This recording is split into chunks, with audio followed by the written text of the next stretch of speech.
大家好，今天主要讲一下怎么装这个比基尼2安这个12伏的充电器这个电路板。这个电路，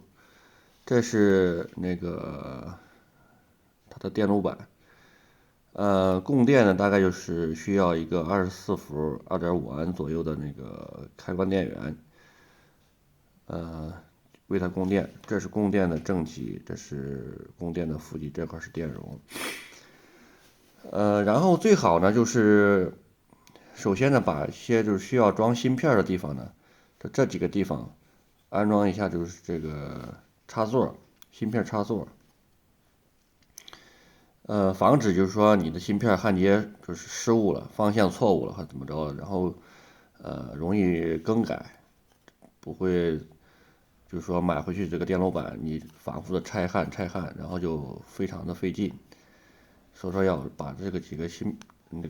安装座最好搞一下。然后就是非常重要，就是这个几个跳线，有一些就是人呢就是对这个电路板上这些跳线不太明白，就是不知道跳线什么意思。它就是两个这个焊接这个焊孔，然后通过一根那个导线把它连起来就行了。因为这些跳线呢都是基本上需要的电流不大，所以用比较细的线就可以了。这个电路板上总共是有很多个跳线，大概是1、2、3、4、5、6、7、8个细的，然后这块还有一个，这块这个跳线呢需要用一根这个比较好一些的，就是铜的这个大概是1毫米左右这个导线，把它连起来就可以了，插到这个孔里边。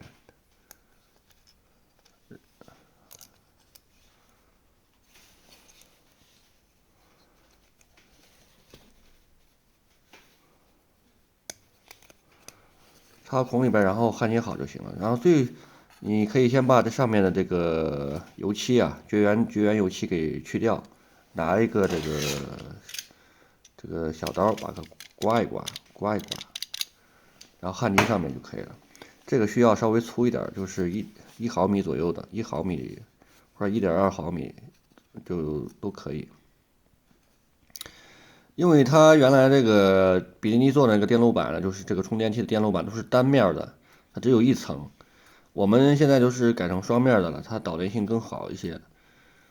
但是就是因为我们是抄它的板子嘛，就是说完全照着它的板子抄的，所以说那个没有修改。像这些跳线的地方是完全可以用这个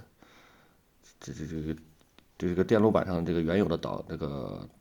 铜啊进行设计，但是我们没有更改，就是完全按照它这个布局弄了一下。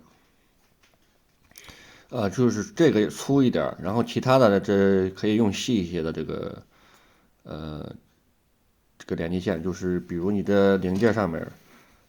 是焊完了以后，这个多余的角你就可以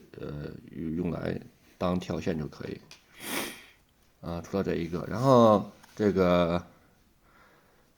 一块这个芯片呢，因为那个比基尼它使用的就是比较古老的芯片，然后这一块主要的它的震荡芯片用的是 SG3524，很多人不明白的时候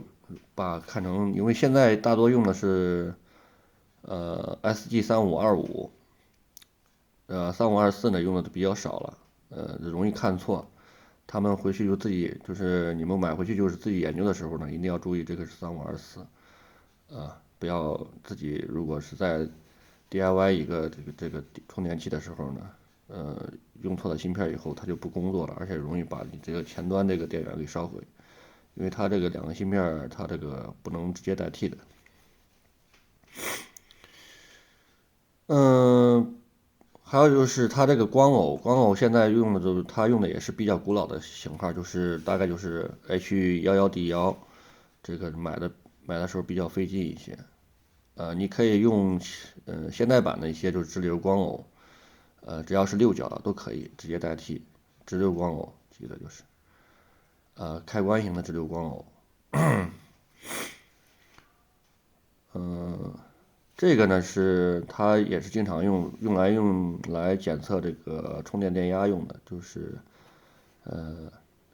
用的一个比较器，就是放大器吧，用来做一个比较模块，电压比较模块叫这个就是741，它用的比较多，这个是741，然后其他的就主要是这个，然后我们就是安装的时候把这个芯片直接插这边就行了，对好这个方向，开口方向就行了，对好方向然后插进去，这样方便你就说，即使这个损坏了，然后你可以非常方便的更换。然后这个地方是焊接这个，这我们的场效应管，就用来给这个电容充电的。电容呢，我们用的是这个35伏27000微法，27000微法。按照它有正负极的，这边是负极，然后说这上面也标的有负正，然后把它插进去就可以了，对应上了，这样插进去就可以了。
来把它直接焊接好，然后用两个那个鳄鱼夹到那个